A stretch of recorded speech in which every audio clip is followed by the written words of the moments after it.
সাজের সাজটা কেমন ছিল আর কি ব্যাপার ওটা একটু বলো। সাজের সাজটা অপূর্ব। সবাই বলছে একটা প্যাঁচা দিয়ে দিলে ভালো হতো, বলে একদম লক্ষ্মী। আর ও তো লক্ষ্মী ঠাকুরের মতনই। আর দেখতেও তো লক্ষ্মীর মতনই। তোমার স্টে করছিল তো? একদম, আমি না উঠলে ওটা ভোর অবধি থাকতাম, সকালে থাকতাম। ভালো লাগছে তো? হ্যাঁ, খুব সুন্দর, ভীষণ সুন্দর। এই হলো আমার মিষ্টি ব্রাইড মধুমিতা। 3rd ফেব্রুয়ারি ওর বিয়ের দিন ও আমার কাছে সেজেছিল। এই হলো ওর লুক। আর এই লুকের পরের দিনই ওর কিন্তু 4 তারিখে বাসি বিয়ে সাজানো ছিল, যেটা দেখলে ও রিভিউ দিল, ওর বাড়ির লোক রিভিউ দিল।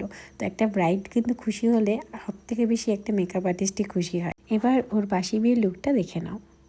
আর এই হলো ওর বাসি বিয়ের দিনের সাজটা কমপ্লিট করার পরে লুকটা দেখো, কি লাগছে না একদম লক্ষ্মী প্রতিমার মতন। হ্যাঁ, বিয়ের দিনও ওকে ভীষণ মিষ্টি আর সুন্দর লাগছিল, আর বাসি বিয়ের দিনেও কিন্তু খুব সুন্দর লাগছিল। ওরও কিন্তু দুটো লুকই খুব পছন্দ হয়েছিল। তোমরা কিন্তু জানিও কেমন লাগছিল ওকে।